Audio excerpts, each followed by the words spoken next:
Welcome to Podcasts, recorded live at the Center for Spiritual Living in Portland, Oregon. We have many programs, classes, and workshops developed just for our online audience. To find out more, go to our website at cslportland.org and look under the Online tab. Our mission is to open hearts, ignite minds, and make a difference. If you'd like to support our center and its video podcast, you can donate online at cslportland.org/donate. Allow us to become part of your extended spiritual community. Wherever you are on your spiritual journey, you are most welcome at the Center for Spiritual Living.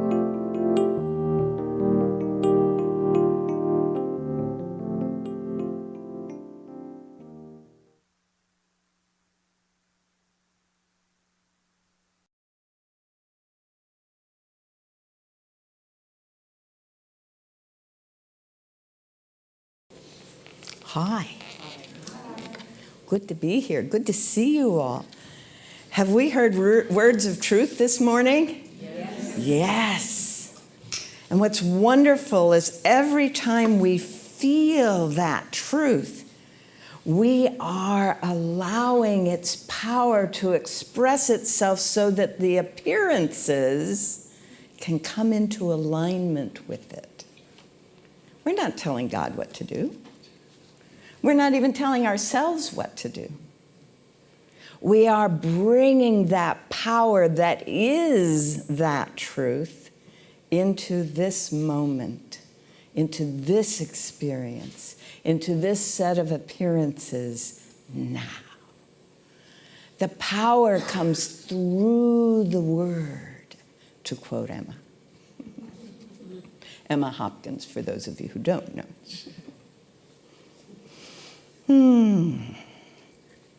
And what allows that to happen is our deep down knowing, our feeling of the reality of that truth and not the appearance.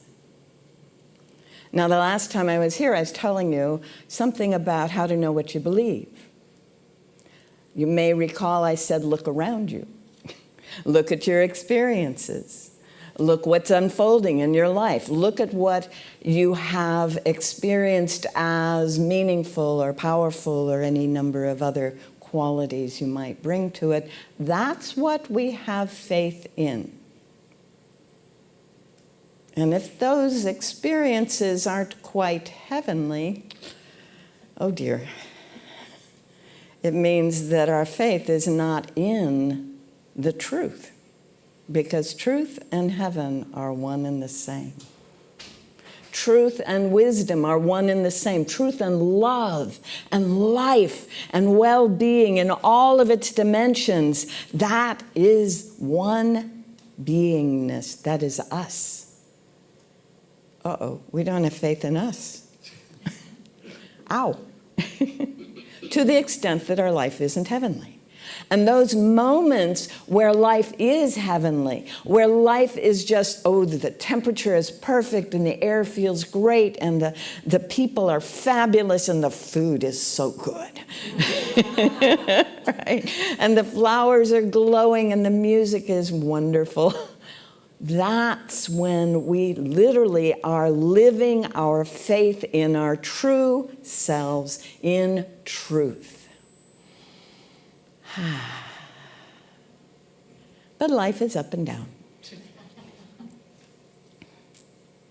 So how do we begin to bring that awareness that is truth into our experience continually? Because that's really what we're here to learn how to do, yeah? That's why CSL exists.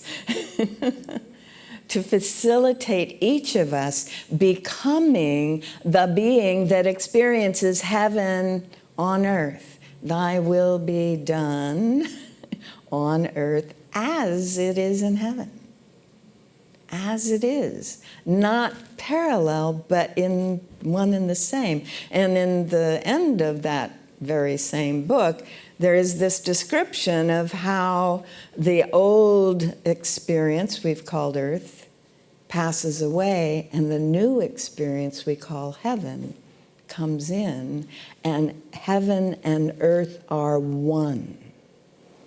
This is when what we know deep down inside ourselves and have been living from is one and the same as the truth that is expressed in and through all that is, in those divine qualities.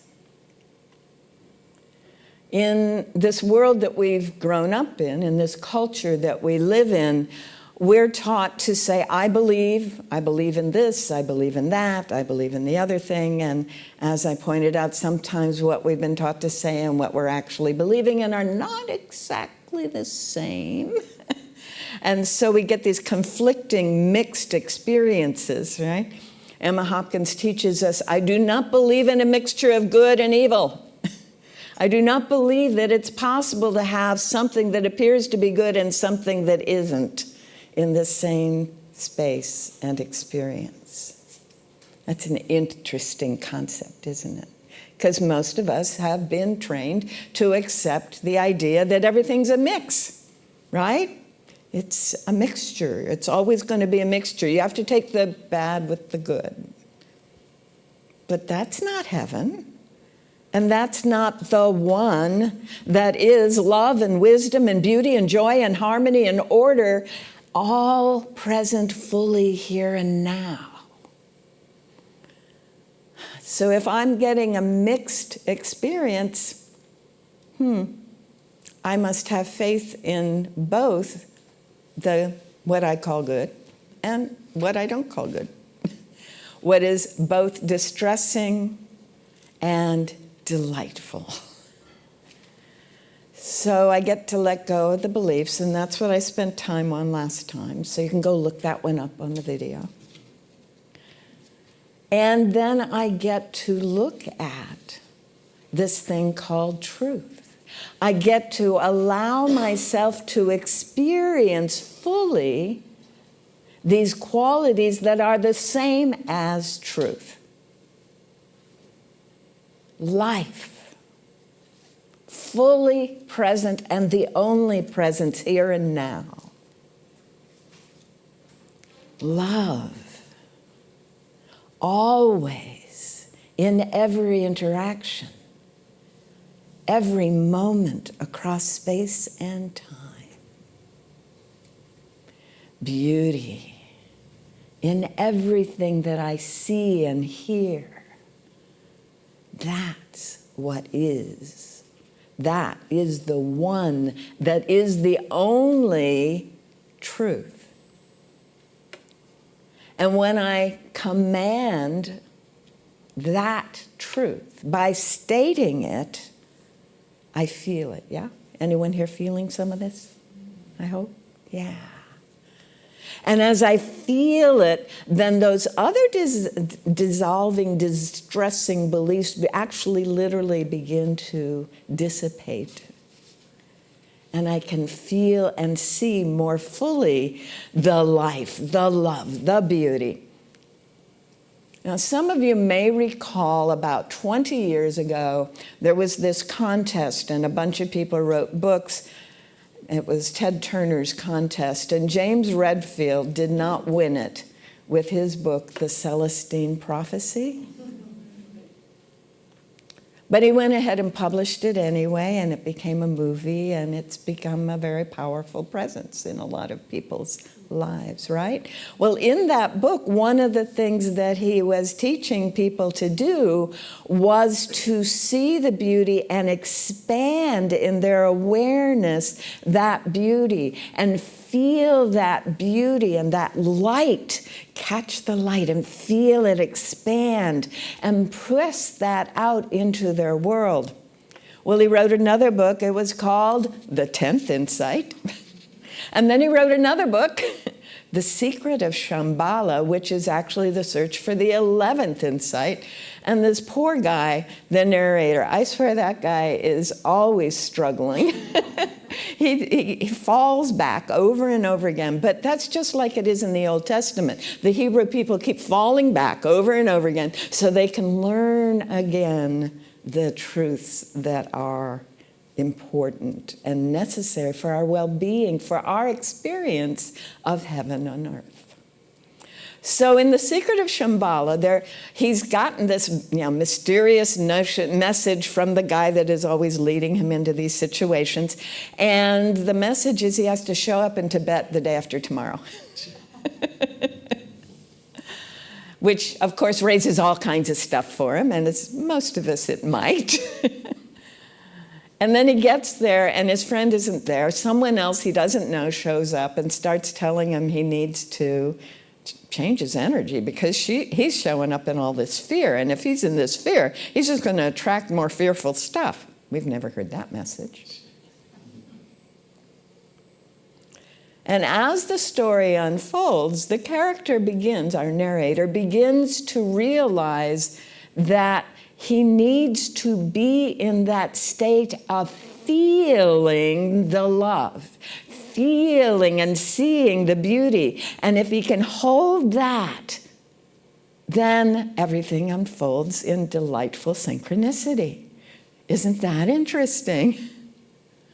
And what he is doing by choosing, those of you who do the Course in Miracles, I could choose peace instead of this. I could choose love instead of this. By choosing to be in that state of feeling that love and seeing that beauty, he begins to experience the world unfolding more and more heavenly. And he is able to enter the state of consciousness that Tibetan Buddhists call Shambhala. And he experiences it as a physical location because what happens to us is our experience mirrors our state of consciousness, yes? So if I've got a mixed set of beliefs and understandings and confusions and upsets and beauties and joys, my experience is going to be a mixture. But as I can fill my state of consciousness and let go of these other ideas, I can experience more and more heaven. And that heaven can include all kinds of things, including diversity and equity and all kinds of marvelous things that we have kind of ignored in our culture up to now, and we want to embrace. So when I was preparing to do this whole thing on faith and confidence and command and truth, of course I had to go look up faith on the internet and get some good quotes, right? And, of course we have the usual one, from the New Testament where Jesus said, "O ye of little faith, if ye had faith the size of the mustard seed, you could command this mountain to move and it would move." And I read that and I go, well, we have all that faith. Our faith is in the machines that are going to move that mountain. We absolutely know we can move that mountain. Just give me a big enough machine, right? And enough guys to know how to run them. Isn't that interesting? So in that case, we think that we're going to take a material object to make a change in a material object, and that's going to do the job. And that's fine. And life may be more heavenly as a result. But then, oh dear, I've got the pollution, and I've got the equipment left over, and I've got some other stuff. So when I do a material solution toward a heavenly experience, there is always fallout. There are always other consequences. It's just a very interesting thing. So one of the things that we are taught is you can't solve a problem at the level of the problem, Einstein. You can't deal with the matter at the level of the matter. Now, the Course in Miracles says the only thing you can change is the mind, and then the matter comes along. Yeah? And the mind can go either in the direction of those beliefs that say it's all about the mixture, or the mind can go in the direction of, more love, more beauty, more joy. and see it and feel it and press it kind of out into the world and acknowledge it and let it flow back in. Now, some of you know I do a fair amount of driving. My car sits in the driveway for 2 or 3 days at a time, and then I get in it and I put several hundred miles on it, and then it sits in the driveway, right? Which I think is a marvelous way to live. And I was aware as I was doing the drive this last time, this is my 8th day on the road, and I was being wonderfully aware. I've gone through the Coast Range, I've gone through the Cascade Range, I've been up on Puget Sound. I have had a glorious week. And it's glorious partly because I'm feeling and seeing and taking in and pushing out again the beauty and the harmony and the incredible, incredible order of this marvelous planet that we live on. It truly is heaven when we allow it to be that, yeah? Truth is a command. Just being in the truth commands the experience, the appearance, to align itself with the truth. And in order for that to happen, my faith has to be in alignment with the truth. And in order for that to happen, my beliefs have to be in alignment with the faith and the truth. There is a Mormon professor of philosophy at the University of Oxford who graduated from BYU. I love that. And he says, our beliefs are things we take to be true based on our logic and experiences. Okay, so the brain has developed this network of experiences and beliefs so that everything that comes in gets filtered through that network. I call it my mental framework. Now, my job is to eliminate some of those so I can see the truth, so I can see the beauty, right? So the brain has done that. So our belief system is tied into this receiver-transmitter called the brain, which is ideally a means for this infinite spirit mind to be our experience. But it's got all these beliefs that have come from our logic and previous experiences. So if there was something that happened when we were 6 months old or 6 years old, the brain says, okay, that's how the world works. Now we'll make sure that we see the whole universe in terms of that. Fortunately, we do have the capacity to rewire those networks, and that's what Joe Dispenza does, and that's what my last talk was about. And what we begin to discover in that process is that as we feel truth, the brain begins to allow us to experience it, to perceive it with our senses. Initially, we have to go with what are called our inner senses. We have to start with that inner awareness of the presence, of the life, of the light. And if you do any spiritual practice at all, it's designed to help you get to the place where you can do that. That's what all spiritual practices are. And they're called spiritual practices because for the last 400 years, you weren't allowed to do that anywhere else, except in a spiritual context, because of the Cartesian split. If you wanted to do science, it was about material, period, until matter, energy, and information began to become the whole substance of science. Whoops. Matter, energy, and information, well, that's not very material. There's a whole lot of other stuff going on here. So then that opened the doorway to reconnect what used to be all one thing called natural philosophy, so that now what were assigned to spiritual practices can be normal everyday experiences. The veil is being rent. The veil is getting thinner and thinner and ripping apart, so that our normal thought processes and our spiritual practices can be our experience every day. So this guy, his name is Mark Rathall, goes on and he says, faith is a different thing entirely. He says, it's commonplace to treat belief and faith as synonyms, but there are important differences. He says, faith involves reliance and trust and endures in the face of doubts, whereas belief is something that we just take as we are told, or as our logic and experiences led us to believe. So, another wonderful quote that I love on the faith is Alan Watts. Anyone know Alan Watts? The Episcopal priest who went to Japan and became a Zen Buddhist. And has lots and lots of books and videos and tapes out there. So he says, to have faith is to trust yourself in the water. When you swim, you don't grab hold of the water. Instead, you relax and float. You relax and float. When I was in high school, that was one of my jobs, was to teach people who had never been in water how to do that. Yeah, relax and float.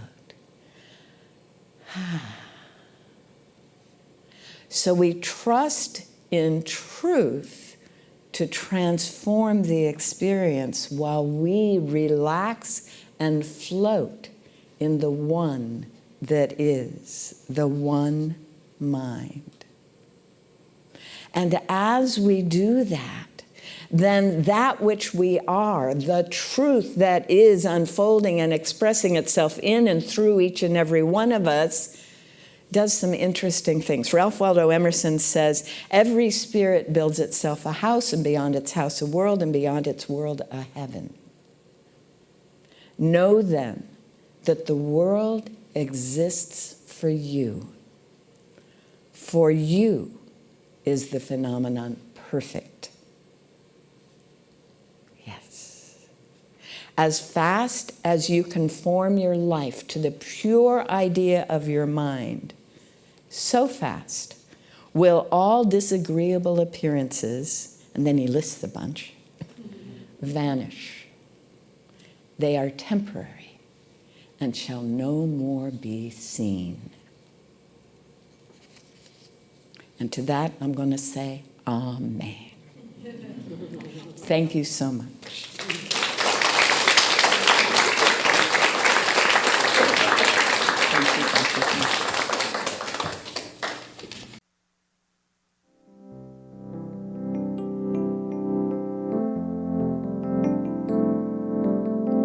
We hope you enjoyed today's podcast. If you happen to be in the Portland, Oregon area, we'd love to have you visit in person. The Portland Center for Spiritual Living is located at 6211 Northeast Martin Luther King Jr. Boulevard. Our inspirational service is at 11 a.m. every Sunday. We also have many programs, classes, and workshops developed just for our online audience. To find out more, go to our website at cslportland.org and look under the Online tab. We have a variety of content dedicated specifically for our podcast listeners. Our mission is to open hearts, ignite minds, and make a difference. If you'd like to support our center and its podcasts, you can donate online at cslportland.org/donate. Our website is also the place to learn more about what's going on at the center or to contact us. Allow us to become part of your extended spiritual community. Wherever you are in your spiritual journey, you are most welcome at the Center for Spiritual Living.